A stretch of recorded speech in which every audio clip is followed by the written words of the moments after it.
الحمد لله نحمده ونستعينه ونستغفره ونؤمن به ونتوكل عليه ونعوذ بالله من شرور أنفسنا ومن سيئات أعمالنا من يهده الله فلا مضل له ومن يضلل فلا هادي له وأشهد أن لا إله إلا الله وحده لا شريك له وأشهد أن محمدًا عبده ورسوله اللهم صل على محمد وعلى آل محمد كما صليت على إبراهيم وعلى آل إبراهيم إنك حميد مجيد اللهم بارك على محمد وعلى آل محمد كما باركت على إبراهيم وعلى آل إبراهيم إنك حميد مجيد ربي اشرح لي صدري ويسر لي أمري واحلل عقدة من لساني يفقه قولي سبحانك لا علم لنا إلا ما علمتنا إنك أنت العزيز الحكيم أما بعد فإن خير الحديث كتاب الله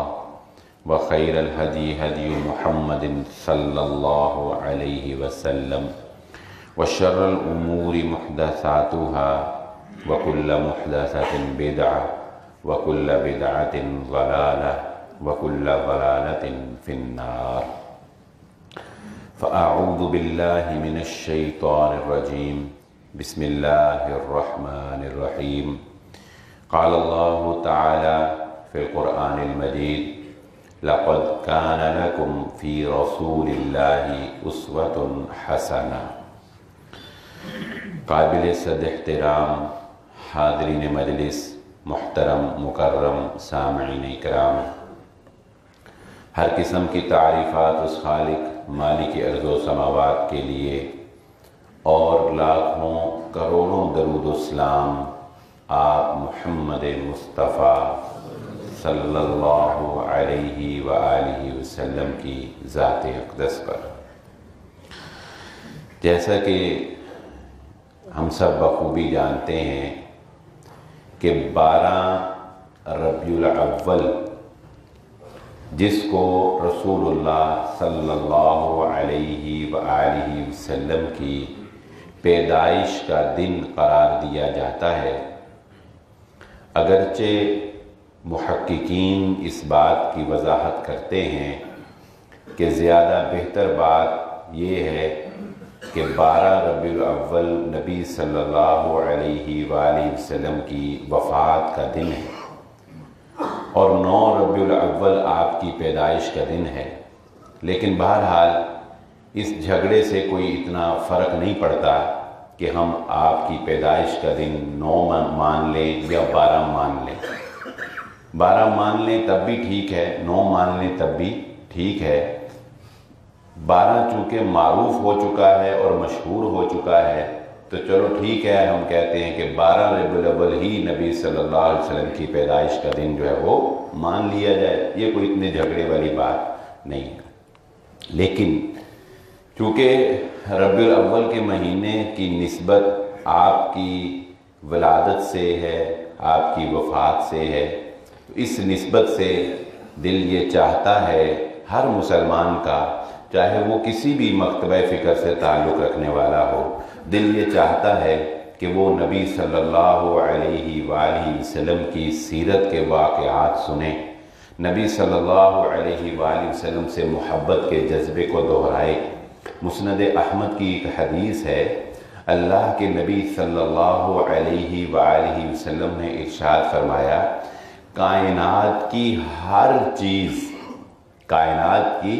ہر چیز مجھ محمد صلی اللہ علیہ وآلہ وسلم کو نبی مانتی ہے سوائے نافرمان انسانوں اور جنوں کے۔ ہر چیز اللہ رب العزت نے جب اپنے نبی صلی اللہ علیہ وآلہ وسلم کو دنیا میں بھیجنا تھا تو اللہ تعالیٰ نے کائنات کے دستور بدل دیے، کائنات کے قوانین بدل دیے۔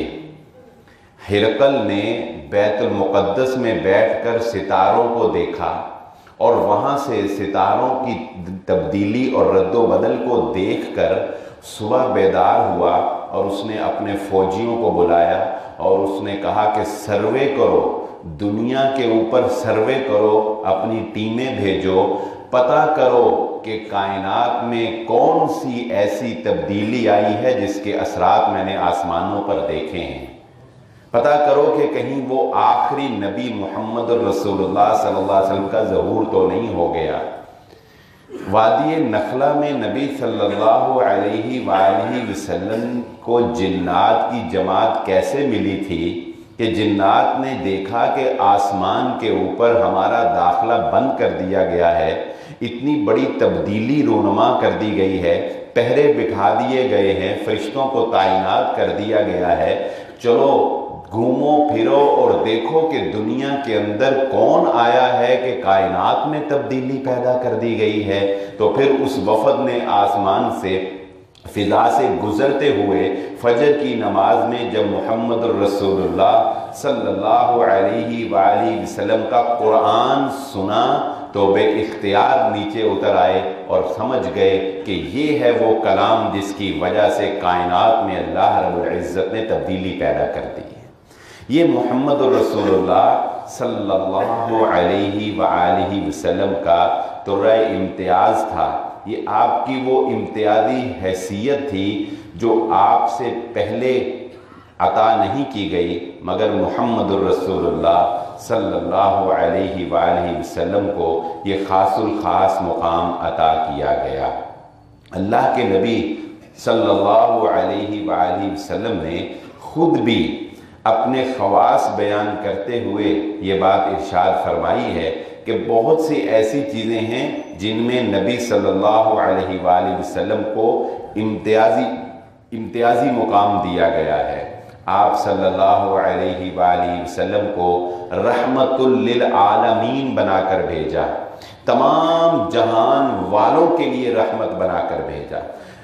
نبی صلی اللہ صحابہ عرض کرتے ہیں، روایات کے اندر آتا ہے کہ اللہ کے نبی صلی اللہ علیہ وآلہ وسلم جب اعلان نبوت سے پہلے بھی گھر سے باہر نکلا کرتے تھے تو شجر اور حجر،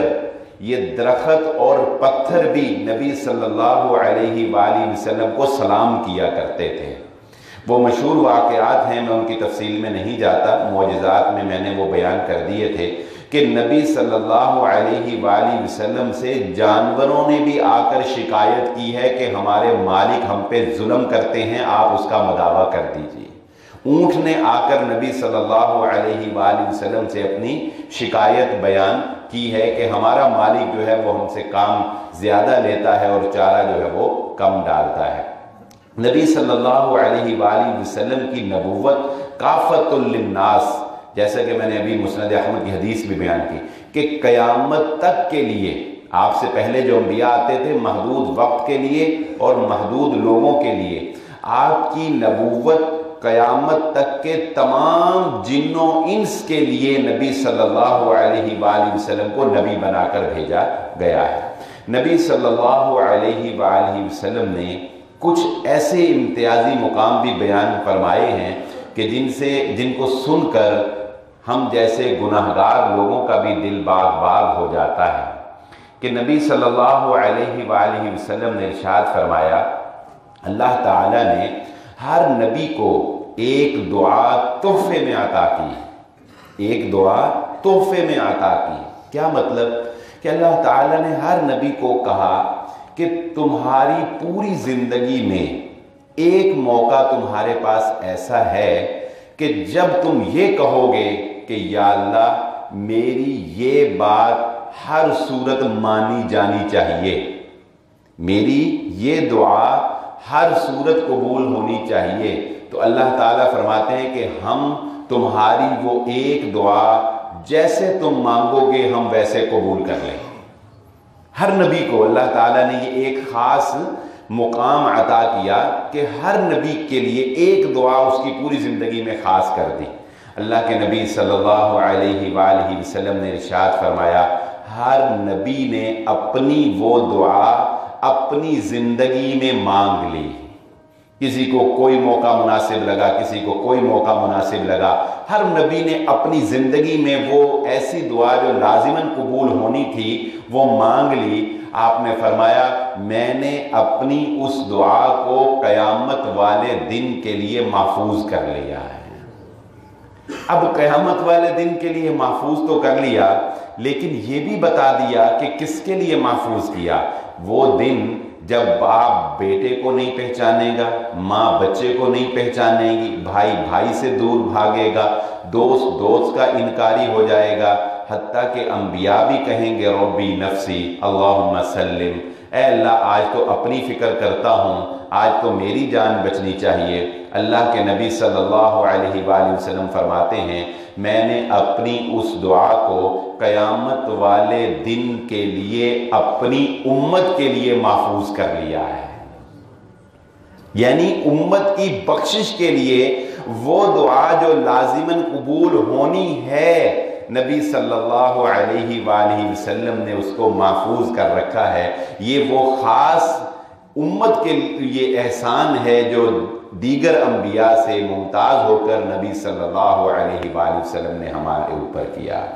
وہ روایت بھی اس کے ساتھ ساتھ سنتے چلیے جو دلوں کو باغ باغ کر دے گی کہ رات کا وقت ہے اور تہجد کی نماز میں اللہ کے نبی صلی اللہ علیہ وآلہ وسلم اللہ کے حضور کھڑے ہیں اور آپ کی آنکھوں سے آنسو جاری ہو گئے ہیں اور آپ کے لبوں پر الفاظ ہیں ربی امتی ربی امتی، اے اللہ میری امت میری امت میری امت کیا بنے گا میری امت کا. تو اللہ تعالیٰ نے حضرت جبرائیل علیہ السلام کو کہا کہ جائیے ذرا میرے حبیب سے پوچھئے کہ وہ کیوں رو رہے ہیں، اور تیرا رب خوب جانتا تھا کہ وہ کیوں رو رہے ہیں. حضرت جبرائیل علیہ السلام نے آ کر پوچھا تو نبی صلی اللہ علیہ وسلم نے فرمایا جبرائیل اللہ رب العزت سے پوچھئے میری امت کے ساتھ کیا سلوک ہوگا، میری امت کے ساتھ کیا سلوک ہوگا. نبی صلی اللہ علیہ وآلہ وسلم کا پیغام لے کر حضرت جبرائیل علیہ السلام اللہ رب العزت کے پاس گئے تو واپس آ کر جو پیغام سنایا کہا اللہ فرماتے ہیں اِنَّا سَنُرْضِيكَ فِي أُمَّتِكَ وَلَا نَسُوءُكَ، اے محمد صلی اللہ علیہ وآلہ وسلم اتنا مت روئیے، ہم آپ کو آپ کی امت کے بارے میں راضی کر کے چھوڑیں گے، ناراض نہیں ہونے دیتے ہیں. آپ راضی کر دیں گے تو راضی کیسے ہوں گے؟ محمد رسول اللہ صلی اللہ علیہ وسلم امت کی بخشش کروا کر راضی ہوں گے. آج ہم دکھ اور درد میں مثالیں بیان کرتے ہیں کہ دوسروں کا دکھ رکھنا چاہیے، دوسروں کا درد کا احساس کرنا چاہیے، دوسروں کی تکلیف کو محسوس کرنا چاہیے، دوسروں کے کام آنا چاہیے. میں کہتا ہوں کوئی کتنا بھی سخی، کوئی کتنا بھی خدمت خلق کرنے والا، کوئی کتنا ہی حقوق العباد میں تغوطو کرنے والا ہو، کبھی اس نے اس طرح اشک نہیں بہائے ہوں گے جیسے محمد الرسول اللہ صلی اللہ علیہ وسلم نے بن دیکھے ہوئے امتیوں اور گناہگاروں کے لیے اشک بہا دیے ہیں. اس سے بڑی دوسروں کی ہمدردی کی کوئی مثال ہو سکتی ہے؟ اس سے بڑی دوسروں کی خیر خواہی اور دوسروں کے لیے اپنے دل میں درد رکھنے کی کوئی مثال دنیا پیش نہیں کر سکتی جو مثال محمد الرسول اللہ صلی اللہ علیہ وآلہ وسلم نے پیش کر دی ہے. لیکن امت کے بھی کچھ فرائض ہیں. وہ جو اقبال نے کہا ہے اور اس دفعہ اتفاقاً 9 نومبر جو جسے ہم شاعر مشرق اقبال ڈے کے حوالے سے مناتے ہیں جو کہ اقبال کی پیدائش کا دن ہے اور اس کے ساتھ ہی 12 ربیع الاول آ گئی ہے، تو اقبال نے تو نبی صلی اللہ علیہ وآلہ وسلم کے ساتھ محبت کے جذبات کو بڑے پیارے انداز میں اجاگر کیا ہے کہ کی محمد سے وفا تو نے تو ہم تیرے ہیں، یہ جہاں چیز ہے کیا لہو قلم تیرے ہیں. بات تو وفاداری پر آ کر ٹوٹتی ہے، لیکن اس نے نالا بھی کہا اور اس نے کہا اے باد صبا کملی والے سے کہیو جا کے پیغام میرا، اے باد صبا کملی والے سے کہیو جا کے پیغام میرا، امت بیچاری کے ہاتھ سے دین بھی گیا دنیا بھی گئی. یہ امت کے ہاتھ میں اب دین بھی نہیں رہا، اب دنیا بھی نہیں رہی، یہ امت ختم ہو گئی. پھر اس نے بہت درد سے مسلمانوں کو آگاہ کیا کہ تم جو دعویٰ کرتے ہو محمد الرسول اللہ صلی اللہ علیہ وسلم سے، کبھی اپنے گریبانوں میں جھانک کر دیکھو۔ اور یہ شرمندگی میں کہہ تو نہیں سکتا، لیکن یہ شعر میں سمجھتا ہوں کہ جس درد سے یہ شعر کہا گیا ہے اور جس شرمندگی سے یہ شعر کہا گیا ہے، شاید کہ کسی انسان کی بخشش کے لیے یہ شرمندگی ہی کافی ہو۔ تو غنی از ہر دو عالم من فقیر، فارسی کا شعر ہے، اقبال نے اللہ رب العزت کو مخاطب کر کے کہا، اے اللہ تو غنی از ہر دو عالم من فقیر، تو دونوں جہانوں کا بادشاہ ہے اور میں تیرا ایک عاجز سا بندہ، میں تیرا ایک غلام فقیر۔ قیامت کے روز از روز محشر عذر ہائے منتظر، کہ اگر تو قیامت کے روز میرا حساب نہ ہی لے تو تجھے کون پوچھنے والا ہے؟ لا یسأل عما یفعل وہم یسألون، تجھے کوئی پوچھ سکتا ہے؟ بھلا تو اپنے اس گناہگار اقبال کو بغیر حساب سے ہی سائیڈ سے گزار دے، تجھے نہیں کوئی پوچھنے والا۔ گر تُومی بینی حساب ناگزیر، اچھا چلو اگر تیرے قانون کے تحت مجھے اس پٹری سے گزارنا ضروری ہوا، میرا سامان اس ٹرے پر رکھنا ضروری ہوا جہاں سے وہ سکین ہو کر جاتا ہے، اگر تیرے قانون میں میرا حساب لینا ضروری ہوا، از نگاہ مصطفیٰ پنہا بغیر، تو میرا حساب میرے نبی کے سامنے نہ لینا، میں ان کو چہرہ نہیں دکھا سکتا ہوں۔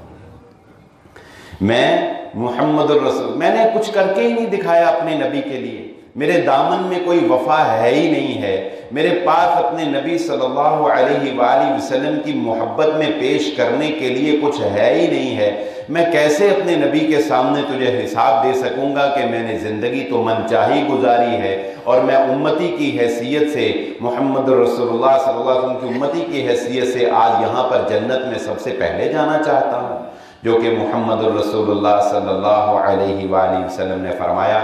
قیامت والے دن جب حساب کتاب شروع ہوگا تو چاہیے تو یہی ہے کہ حضرت آدم علیہ السلام سے اگر حساب شروع ہو، 50,000 سال کا وہ دن ہے، اور کب نبیوں کی امتیوں کا حساب ہوتے ہوتے ہمارا آخری امت کی باری آئے، آپ نے فرمایا نہیں، اللہ نے مجھ محمد صلی اللہ علیہ وسلم پر یہ احسان کیا کہ میری امت دنیا میں آنے والی آخری امت ہے، اور جنت میں جانے والی پہلی امت محمد الرسول اللہ صلی اللہ علیہ وسلم کی امت ہوگی۔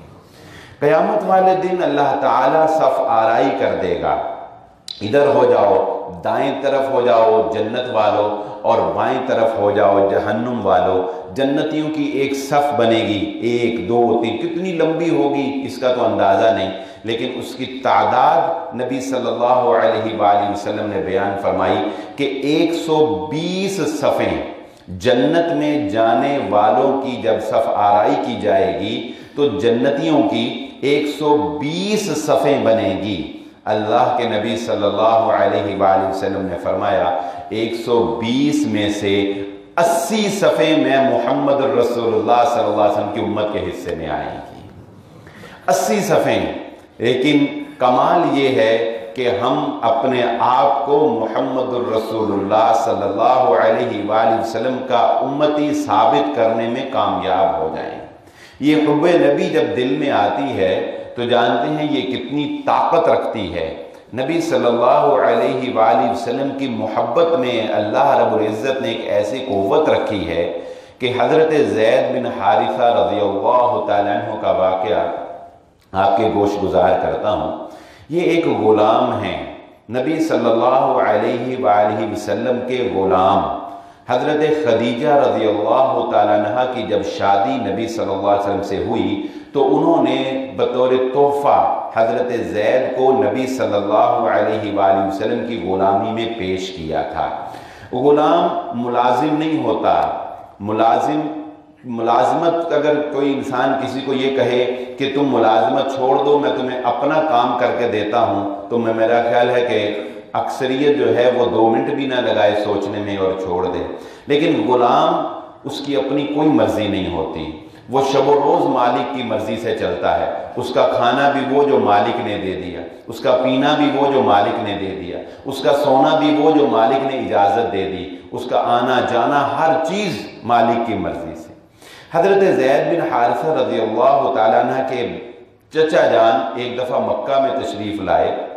تو انہوں نے اپنے بھتیجے کو دیکھا. جب انہوں نے دیکھا تو پہچان لیا کہ یہ تو میرا بھتیجا ہے. تو انہوں نے لوگوں سے پوچھا کہ یہ کس کے غلامی میں ہے. انہوں نے بتایا کہ یہ محمد الرسول اللہ صلی اللہ علیہ وسلم کی غلامی میں ہے، لیکن ابھی اس طرح بات کرنا مناسب نہیں ہے کیونکہ غلاموں کے بھی کچھ اصول ہوتے تھے، ضوابط اور قواعد ہوتے تھے. تو لوگوں نے مشورہ دیا کہ آپ جائیے اور اپنے قبیلے کو اکٹھا کر کے لے کے آئیے تو نبی صلی اللہ علیہ وسلم سے بات کیجئے، وہ آپ کے بیٹے کو آپ کے ساتھ روانہ کر دیں گے. وہ اپنے قبیلے گئے، حضرت زید کے باپ کو لے کر آئے اور ان کے ساتھ قبیلے والوں کو لے کر آئے. نبی صلی اللہ علیہ وآلہ وسلم حرم میں تشریف فرما تھے. حضرت زید کے والد آئے، چچا آئے، آ کر کہا ہمارا بیٹا زید، کسی نے اس کو اغوا کر لیا، وہ غلام نہیں تھا، کسی نے بچپن میں اس کو اغوا کر لیا، اغوا کر کے غلام بنا کر بیچ دیا. ہمیں پتہ چلا ہے کہ بکتے بکاتے وہ آپ کی غلامی میں آ گیا ہے. ہم تو اس کو دیکھنے کے لیے بے چین ہیں، ہمارا سکھ چین وہ ہے، ہماری راتوں کی نیند وہ ہے. ایک باپ جانتا ہے کہ بیٹے کی محبت کیا ہوتی ہے. ہم آپ سے التماس کرتے ہیں، جو معاوضہ آپ کہیں گے ہم آپ کو دینے کے لیے تیار ہیں. ہمارے بیٹے زید کو ہمارے ساتھ روانہ کر دیجئے. اللہ کے نبی صلی اللہ علیہ وآلہ وسلم نے کتنا خوبصورت جواب دیا. کہا معاوضے کی بات تو ایک طرف رہ گئی، اگر وہ تمہارا بیٹا ہے، آزاد تھا، غلام نہیں، کسی نے دھوکے سے بیچ دیا، تو معاوضے کی تو بات ایک طرف رکھ دو، معاوضہ میں نہیں لیتا. لیکن اس کا بہترین فیصلہ یہ ہے کہ تمہارا بیٹا اب بڑا ہو گیا ہے، جوان ہو گیا ہے، سمجھدار ہو گیا ہے، اپنے بیٹے کو بلا لو، اس کو بلا کر پوچھ لو، اگر وہ تمہارے ساتھ جانا چاہے تو مجھے کوئی اعتراض نہیں. اگر وہ تمہارے ساتھ جانا چاہے تو مجھے کوئی اعتراض نہیں. انہوں نے کہا یہ تو بہت ہی اچھا ہو گیا. بیٹے سے جب پوچھا جائے کہ تم نے غلامی میں رہنا ہے یا آزادی میں باپ کے ساتھ رہنا ہے تو ہر بیٹا آزادی کو ترجیح دیتا ہے. تو انہوں نے کہا یہ تو فیصلہ ہی ہمارے حق میں ہو گیا. تو حضرت زید رضی اللہ تعالیٰ عنہ کو جب بلایا گیا، پوچھا، محمد صلی اللہ علیہ وسلم نے کہا زید یہ تمہارے چچا ہیں، یہ تمہارے والد ہیں، اگر تم ان کے ساتھ جانا چاہو تو میری طرف سے تمہیں مکمل اجازت ہے. حضرت زید نے کہا آپ کی غلامی میں آ کر میں آزادی کو چھوڑتا ہوں، آزادی برداشت نہیں ہے، آزادی قبول نہیں ہے، آزادی چھوڑ کر آپ کی غلامی کو تسلیم کرتا ہوں. یہ آپ کی محبت کا نتیجہ ہے. آزادی کو چھوڑ کر غلامی کو برداشت کر لیا، غلامی کو تسلیم کر لیا کہ اس آزادی میں بھی وہ لطف نہیں ہے جو محمد الرسول اللہ صلی اللہ علیہ وآلہ وسلم کی غلامی میں اللہ رب العزت نے رکھا ہے. اور کیوں نہ ہو اس غلامی میں وہ لطف اور وہ چاشنی اور وہ حلاوت کہ اس غلامی کی خاطر تو لوگوں نے جانوں کے نذرانے پیش کیے ہیں. حضرت زیاد بن ثقن رضی اللہ تعالیٰ عنہ کی ڈیوٹی لگی. اللہ کے نبی صلی اللہ علیہ وآلہ وسلم کے خیمے کے باہر پہرا دے رہے تھے. غزوہ احد کا واقعہ تھا. کافروں نے تیر چلایا، وہ تیر جو ہے حضرت زیاد بن ثقن رضی اللہ تعالیٰ عنہ کے سینے میں لگا، آواز نکلی اور گر گئے. نبی صلی اللہ علیہ وآلہ وسلم نے آواز سنی، خیمے سے باہر تشریف لائے. حضرت زیاد بن ثقن زخمی ہیں. اللہ کے نبی صلی اللہ علیہ وآلہ وسلم نے اپنی گود مبارک میں حضرت زیاد بن ثقن کا سر رکھا. نبی صلی اللہ علیہ وآلہ وسلم نے پیار سے، جس طرح انسان جب کسی کو اپنی گود میں رکھتا ہے تو اس کے ماتھے پہ ایسے ہاتھ رکھتا ہے، تو نبی صلی اللہ علیہ وسلم نے پیار سے جب ان کے ماتھے پر ہاتھ رکھا تو حضرت زیاد بن ثقن کہتے ہیں اے اللہ کے نبی صلی اللہ علیہ وآلہ وسلم میری آنکھوں کے اوپر ہاتھ مت رکھیے، آج مجھے اپنے چہرے کا دیدار کر لینے دیجئے. کل قیامت کے روز جب اللہ مجھ سے پوچھے گا زیاد تو دنیا میں کیا کرتا آیا ہے، تو میں کہوں گا اے اللہ میں دنیا میں تیرے نبی کے چہرے کا دیدار کرتا دنیا کو چھوڑ آیا. غزوہ بدر میں جب آپ صف آرائی کر رہے تھے تو صحابہ اکرام کو صف بندی کرتے ہوئے آپ کے ہاتھ میں ایک تیر تھا، ایک تیر، اس کی پچھلی سائڈ سے آپ ایسے نشان جو ہے وہ لگاتے تھے. تو نبی صلی اللہ علیہ، ایک صحابی جو تھے وہ جان بوجھ کر صف سے تھوڑا سا آگے ہو گئے، صف سے تھوڑا سا آگے ہو گئے. چادریں اس وقت پہنی ہوتی تھیں، یہ حصہ جو ہے یہ کو تھوڑا سا ننگا تھا. تو نبی صلی اللہ علیہ وآلہ وسلم نے اس تیر کی پچھلی جانب سے ان کو یہاں پر ایسے، جیسے کوئی استاد نے سٹک پکڑی ہو تو وہ بچوں کو ہلکا سا ایسے لگا کر کہتا ہے پیچھے ہو جاؤ. تو نبی صلی اللہ علیہ وسلم نے وہ جو تیر کی پچھلی سائڈ تھی، ایک سٹک سمجھ لیں، وہ یہاں پر ایسے لگائی اور لگا کر کہا صف میں پیچھے ہو، لائن سیدھی کرو. تو وہ پیچھے ہو گئے. تو جب نبی صلی اللہ علیہ وسلم سائڈ پر ہوئے تو وہ اللہ کے نبی صلی اللہ علیہ وآلہ وسلم کے پاس پہنچ گئے. کہا اے اللہ کے نبی صلی اللہ علیہ وسلم، آپ نے ناجائز مجھے یہ سٹک لگائی ہے، مجھے اس کی بڑی تکلیف ہوئی ہے. آپ نے جو مجھے ایسے کر کے وہ چبن لگائی ہے، مجھے اس کی بڑی تکلیف ہوئی ہے، میں یہ ناجائز سمجھتا ہوں. اللہ کے نبی صلی اللہ علیہ وآلہ وسلم نے فرمایا اچھا اگر تم اس کو غلط سمجھتے ہو تو بتاؤ پھر اب اس کا ازالہ کیا ہے، بتاؤ پھر اب اس کا مداوع کیا ہے، اس کا مداوع کیسے کریں. اللہ کے نبی صلی اللہ علیہ وآلہ وسلم کے وہ جانثار صحابی کہنے لگے میں بدلہ لینا چاہتا ہوں. نبی صلی اللہ علیہ وآلہ وسلم نے کہا ٹھیک ہے، اگر تم بدلہ لینا چاہتے ہو تو یہ لو تیر، تم بدلہ لے لو. اس نے کہا بدلہ تو میں لے لوں، لیکن جب آپ نے مجھے وہ لگایا تھا تیر تو میرے جسم پر وہاں کپڑا نہیں تھا، تو آپ کے جسم پر بھی میں اگر یہ بدلہ لینے کے لیے لگاؤں تو یہاں پر تو کپڑا ہے، فرق ہے، برابری نہیں ہو رہی ہے، کپڑا ہٹنا چاہیے. نبی صلی اللہ علیہ وآلہ وسلم نے اپنے شانے پر ڈالی ہوئی چادر کو اپنے جسم اطہر سے جب جدا کیا تو وہ صحابی نے اللہ کے نبی صلی اللہ علیہ وآلہ وسلم کی کمر کا بوسہ لے لیا اور نبی صلی اللہ علیہ وآلہ وسلم نے کہا اے میرے جانثار، اس تکلف کی کیا ضرورت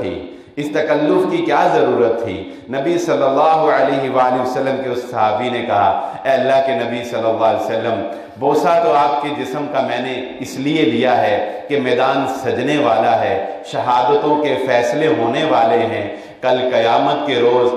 کل اس میدان جنگ میں جب میں شہید ہو جاؤں گا اور اللہ رب العزت کے پاس چلا جاؤں گا تو جانتے ہیں اللہ کو میں کیا کہوں گا؟ میں اللہ کو یہ بات کہہ سکوں گا اے اللہ، میں نے جب دنیا کو چھوڑا تو میرے ہونٹوں نے آخری جس چیز کو چھوا تھا وہ تیرے نبی کا جسم اطہر تھا. میں نے تیرے نبی اپنے ہونٹوں سے آخری بوسہ محمد الرسول اللہ صلی اللہ علیہ وآلہ وسلم کے جسم کا لیا تھا. قاصر ہیں ہم لوگ ایسی مثالیں پیش کرنے سے. غرض میں تجھ سے کیا کہوں کہ وہ صحرا نشیں کیا تھے، جہاں گیر و جہاں دار و جہاں بان و جہاں آرا. اگر چاہوں تو نقشہ کھینچ کر الفاظ میں رکھ دوں، مگر تیرے تخیل سے فزوں تر ہے وہ نظارہ. حضرت عبد الرحمن بن عوف رضی اللہ تعالی عنہ نکلے. اللہ کے نبی صلی اللہ علیہ وآلہ وسلم کو یمن سے ایک عورت نے ایک بڑی خوبصورت چادر تحفۃً بھیجی تھی. اللہ کے نبی صلی اللہ علیہ وآلہ وسلم نے اس چادر کو زیب تن کیا. زیب تن کر کے جب آپ صحابہ میں تشریف لائے تو بسا اوقات ہوتا نا کوئی لباس انسان پر بڑا سجتا ہے تو دیکھنے والے کہتے ہیں جی واہ، آج تو آپ نے کمال کرتا پہنا ہے. کوئی بوڑھا آدمی کوئی شوق کلر پہن لے تو کہتے ہیں نا کہ واہ جی واہ، ان پہ آج کل جوان بڑھندہ شوق آ گیا ہے. اس طرح کے جملے پیار محبت میں کسی پر ہم کرتے ہیں. تو نبی صلی اللہ علیہ وآلہ وسلم نے بھی جب وہ خوبصورت چادر پہن کر صحابہ کے درمیان تشریف لائے تو صحابہ نے کہا واہ اے اللہ کے نبی صلی اللہ علیہ وسلم، یہ چادر تو آج کمال لگ رہی ہے، آپ کا حسن تو دوبالا ہو گیا. وہ حسن جس کے بارے میں حضرت معاذ نے کہا تھا کہ 14ویں کا چاند اپنے جوبن پر تھا، رات کا وقت تھا، محمد الرسول اللہ صلی اللہ علیہ وسلم گھر سے باہر تشریف لائے، میں نے آپ کے چہرے کی طرف دیکھا، پھر میں نے چاند کی طرف دیکھا، پھر میں نے آپ کے چہرے کی طرف دیکھا. میں نے کئی دفعہ یہ مقابلہ کیا، مجھے چاند سے زیادہ روشن اور خوبصورت چہرہ اگر لگا تو وہ محمد الرسول اللہ صلی اللہ علیہ وسلم کا چہرہ.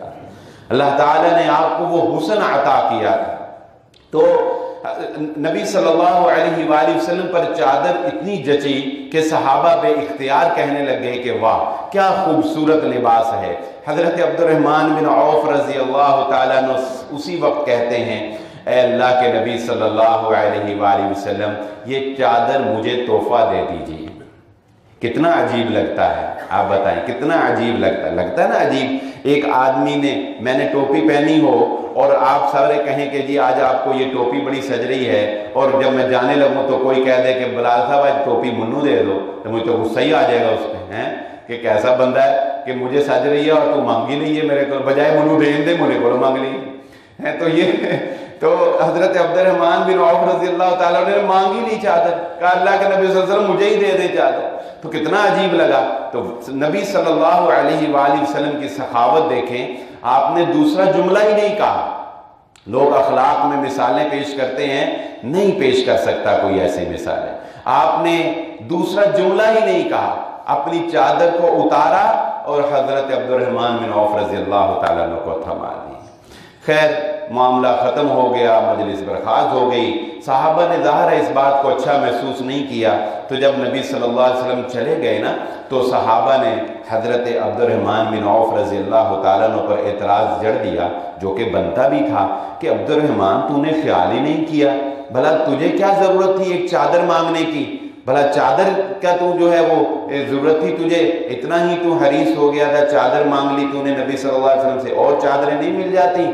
حضرت عبد الرحمن بن عوف رضی اللہ تعالیٰ عنہ نے کہا تم کیا جانو میرے دل کی بات، مجھے چادر کی کیا لالچ ہے، مجھے چادر کی کیا طمع ہے، چادریں ہزار ایسی اور ہوں گی جو عبد الرحمن خرید سکتے ہیں کہ ایک مالدار صحابی تھے۔ کہا یہ چادر میں نے کسی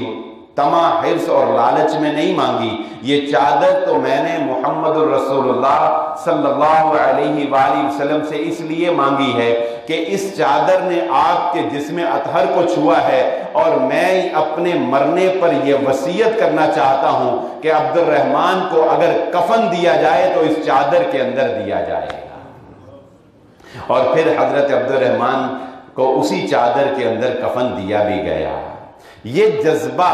اور یہ چھپے ہوئے دل کے جذبات جو صحابہ اکرام نے محمد الرسول اللہ صلی اللہ علیہ وآلہ وسلم کے ساتھ پیش کر کے دکھا دیے، وہ جو اتنی محبت کر سکتا ہوگا اس کے لیے اطاعت اور فرما برداری پیش کرنا کوئی مشکل کی بات نہیں ہے، کوئی مشکل کی بات نہیں۔ لیکن ہم نے 12 ربیع الاول کو رسول اللہ صلی اللہ علیہ وآلہ وسلم کی محبت میں اور عشق مصطفیٰ صلی اللہ علیہ وآلہ وسلم میں نعرے تو بہت لگائے، جھنڈیاں تو بہت لگائیں اور سجاوٹیں تو ہم نے بہت کی، مگر ہم اطاعت پیش نہیں کر سکے۔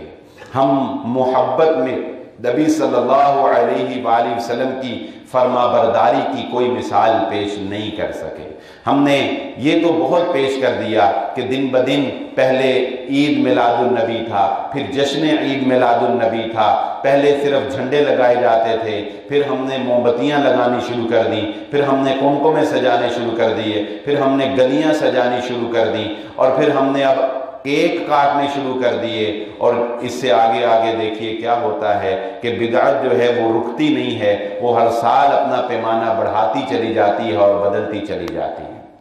اور میں اکثر پچھلے سال بھی میں نے یہ بات کہی تھی کہ میں اس جو آپس کا ایک مکاتب فکر کے اختلافات ہیں، ان کو بالائے طاق رکھتے ہوئے کہ ہم اہل حدیث ہیں، یہ بریلوی ہیں، اس لیے ہمارے درمیان یہ اختلاف ہے، چلو یہ اختلاف کو ایک طرف رکھتے ہوئے بریلوی علماء کو میں نے ہاتھ جوڑ کر اپنی عوام سے کہتے ہوئے سنا ہے کہ خدا کا واسطہ جو تم کر رہے ہو یہ محمد الرسول اللہ صلی اللہ علیہ وسلم کا طریقہ نہیں ہو سکتا ہے،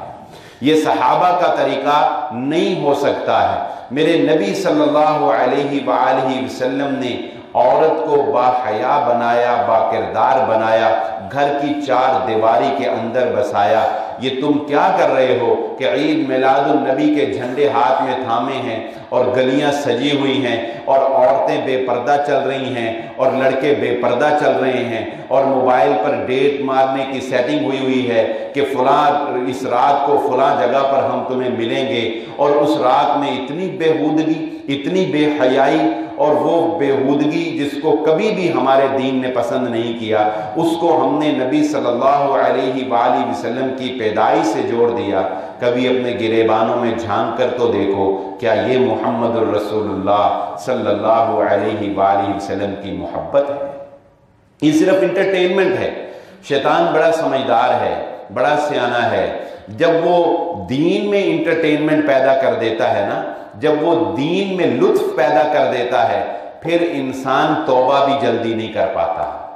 پھر انسان توبہ بھی جلدی نہیں کر پاتا۔ مزہ جو آ رہا ہوتا ہے، لطف آ رہا ہوتا ہے اس کو، کیونکہ مزاج ایسے بن گئے ہیں، مزاج ایسے بن گئے ہیں کہ دین کی بات سنتے ہوئے بوریت محسوس ہوتی ہے، لیکن اس میں اگر انٹرٹینمنٹ آ جائے، اس میں جغت بازی آ جائے، اس میں لطیفے آ جائیں، اس میں بیہودہ کلام آ جائے اور اس میں اور چاشنی ڈال دی جائے، تو پھر اس کے اندر ایک انٹرٹینمنٹ پائی جاتی ہے۔ لیکن یہ انٹرٹینمنٹ ایک حد تک مزاح جو ہے، جس پر ہم کبھی گفتگو کر چکے ہیں کہ ایک حد تک اسلام اس کی اجازت دیتا ہے، مگر کسی عالم دین سے، چاہے وہ کسی بھی مکتبہ فکر سے تعلق رکھنے والا ہو، اس سے یہ آپ جا کر پوچھ لیں، وہ یقیناً کہے گا کہ یہ سب کچھ جو 12 ربیع الاول پہ عید میلاد النبی کے نام پہ ہو رہا ہے، سوائے گمراہی، جہالت اور اپنے پاؤں پر کلہاڑی مارنے کے سوا اور کچھ نہیں ہے۔ دین کے نام کے اوپر، افسوس تو یہ ہے دین کے نام کے اوپر، اور صرف دین کے نام کے اوپر نہیں، محمد الرسول اللہ صلی اللہ علیہ وآلہ وسلم کی محبت کے نام کے اوپر، وہ پاکیزہ محبت جو اطاعت مانگتی ہے، جو فرما برداری مانگتی ہے، جو خلوص مانگتی ہے، جو بے راہ روی سے کا کلا کما کرنا مانگتی ہے، اس عشق مصطفیٰ کے نام پر اور اس محبت کے نام کے اوپر من چاہی زندگی گزاری جا رہی ہے۔ یہ میرے اور آپ سے کسی سے بھی پنہاں نہیں ہے۔ اس لیے یہ بہت ضروری ہے کہ ہم اپنے بچوں کو، اپنے نوجوانوں کو یہ بات سمجھائیں۔ بلکہ ہوتا یوں ہے،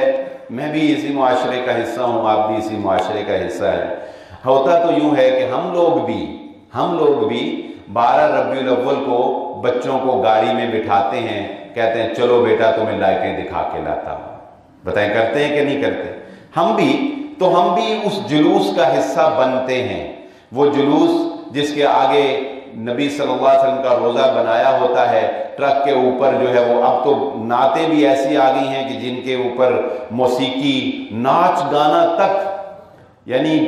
دھجیاں ہی اڑا کر رکھ دی ہیں۔ اللہ کی قسم، ہم نے تو ہر کام کی بے شرمی کی انتہائی کر دی ہے ہم نے تو، یعنی نعت رسول مقبول صلی اللہ علیہ وآلہ وسلم جیسا پاکیزہ عمل،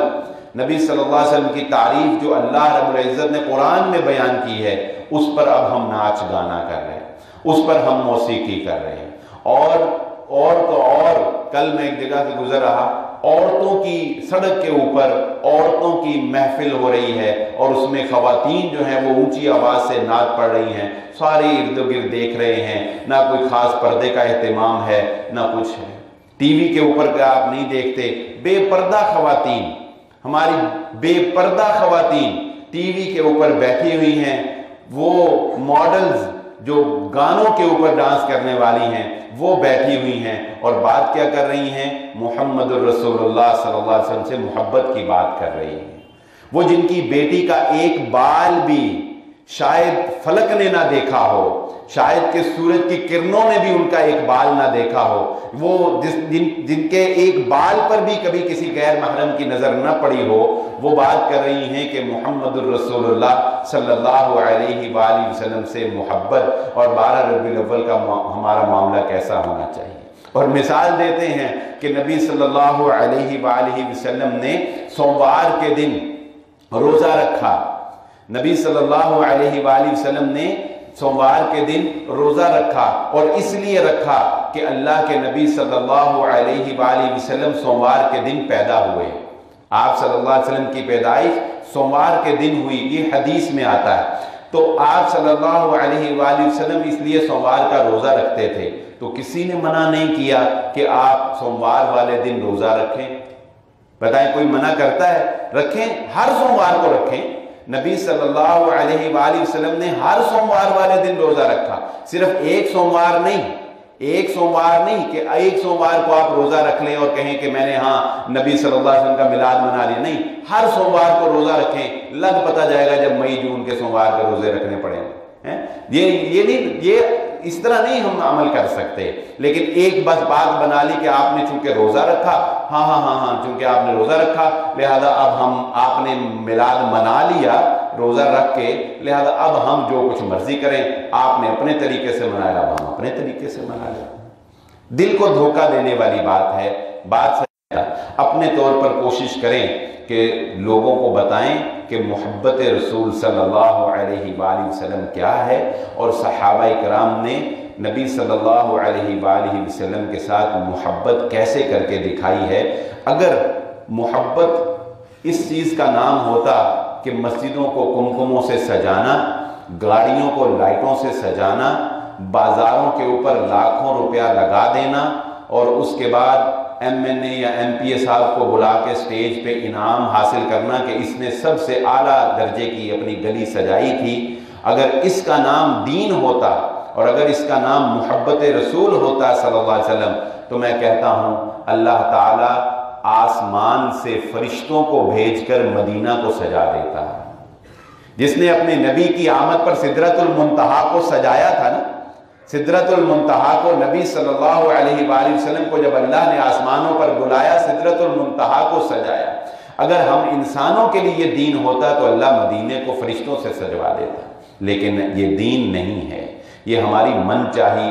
اظہار عشق محبت تو ہو سکتا ہے، یہ محمد رسول اللہ صلی اللہ علیہ وسلم کا دین نہیں ہو سکتا۔ اللہ تعالیٰ سے دعا ہے اللہ مجھے اور آپ کو جو کہا اور جو سنا سمجھنے کی اور عمل کرنے کی توفیق عطا فرمائے۔ وما علیہ الا البلاغ۔